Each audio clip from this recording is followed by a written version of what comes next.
The moon hung low in the night sky, a pale orb casting its silvery light over a dense, ancient forest. Shadows danced between the towering trees, their movements eerie and hypnotic. The forest, known locally as the Schwarzwald, had long been a place of mystery and fear.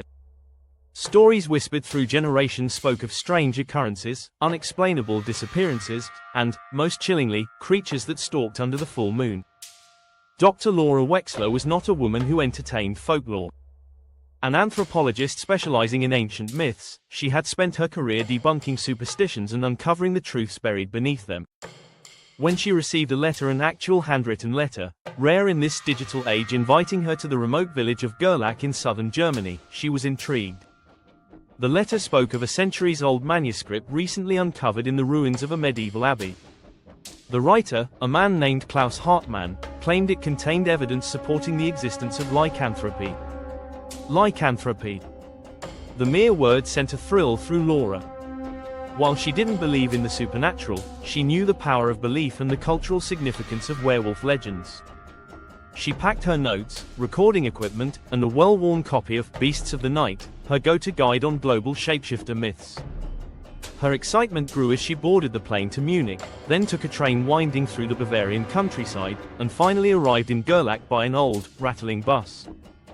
The village was as picturesque as it was foreboding. Timber-framed houses with steep roofs clustered around a central square dominated by a stone fountain. Surrounding the village was the Schwarzwald, its trees standing like sentinels.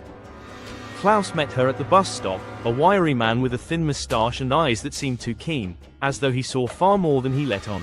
"Dr. Wexler," he greeted, his English lightly accented. "Thank you for coming. You must be tired. Come, we'll go to the inn." The inn was rustic but comfortable, with heavy wooden beams and the scent of spiced cider in the air. Laura noticed the way villagers watched her from the corners of their eyes, their conversations halting as she passed. Klaus led her to a private dining room where a fire crackled in the hearth. "Tell me about the manuscript," Laura urged as they settled in. Klaus opened a leather satchel and removed a bundle wrapped in cloth. "This was found hidden beneath the abbey's altar," he explained, unwrapping the bundle to reveal a weathered book bound in cracked leather. "It's written in Middle High German, and some of the pages are encoded. I've managed to translate parts of it." Laura leaned closer, her curiosity piqued. The pages were filled with dense, spidery handwriting interspersed with intricate sketches, wolves, moons, and strange symbols. "The manuscript claims," Klaus continued, "that werewolves are not mere legends but guardians of a sacred balance. They are neither wholly human nor beast but something in between, tasked with protecting nature from human greed." Laura raised an eyebrow. "And you believe this?" Klaus hesitated. "I believe," he said carefully, "that the manuscript was written by someone who witnessed extraordinary events." As Laura pored over the text, she found references to rituals performed under the full moon, to ancient pacts that roamed the forests, and to a mysterious phenomenon called the Blood Moon's Call. The manuscript hinted at a powerful relic, a talisman said to control the transformation of the cursed. "It's fascinating," Laura admitted, her skepticism tempered by the manuscript's detail. "But it's still just a story." Klaus smiled faintly. "Perhaps. But tomorrow night is the full moon. You should see the forest for yourself."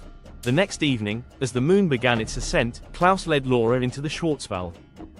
The forest was alive with nocturnal sounds, owls hooting, branches creaking, and the distant rustle of unseen creatures.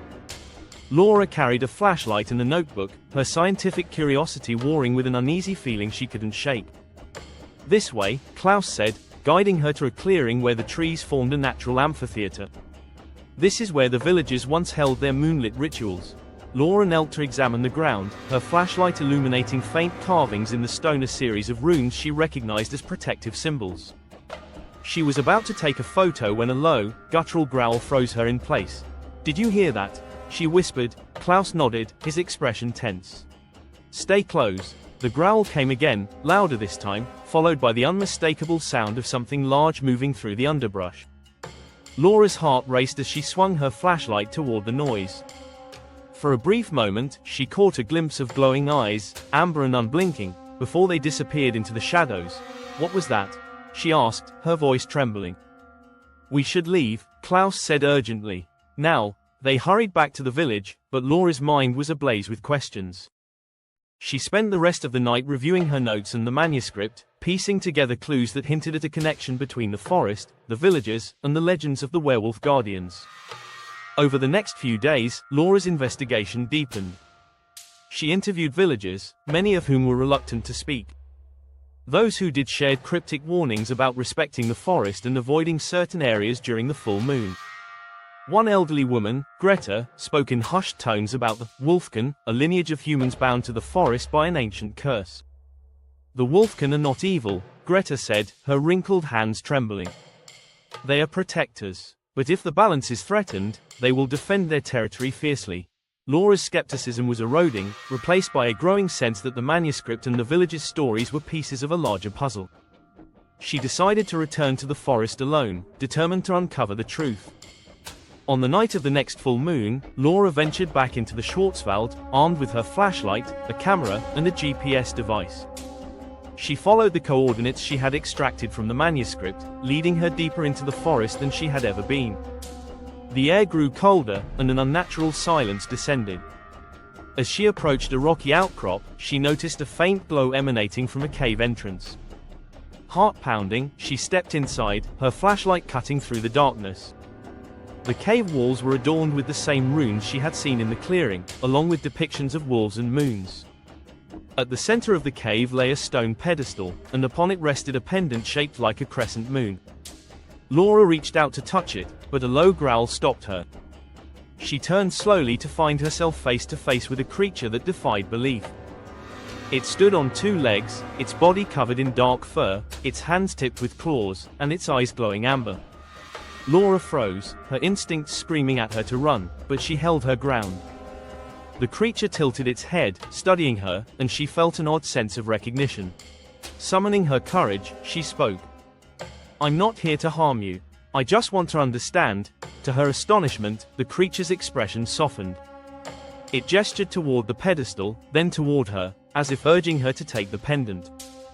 Laura hesitated but finally reached out, her fingers closing around the cool metal. The moment she did, a surge of energy coursed through her, and her mind was flooded with images, a history of the Wolfkin, their bond with the forest, and their struggle to protect it from those who sought to exploit its resources. When the vision ended, Laura found herself alone in the cave, the pendant glowing faintly in her hand. She knew she had uncovered something extraordinary, something that could change the way humanity viewed the natural world. Laura returned to the village, determined to share her findings responsibly. With Klaus's help, she documented the manuscript, the pendant, and her experiences, crafting a narrative that honored the Wolfkin's role as guardians rather than monsters. As her research gained international attention, Laura remained mindful of the Wolfkin's need for secrecy. She worked with conservationists to protect the Schwarzwald, ensuring that its mysteries and its guardians would endure. In the years that followed, Laura often thought of the creature she had encountered and the silent understanding they had shared. She knew the world was not ready to fully embrace the truth, but she also knew that some secrets were meant to be protected, just as the Wolfkin had protected the forest for centuries. And so, under the watchful eye of the moon, the balance was preserved, and the legend of the werewolves lived on.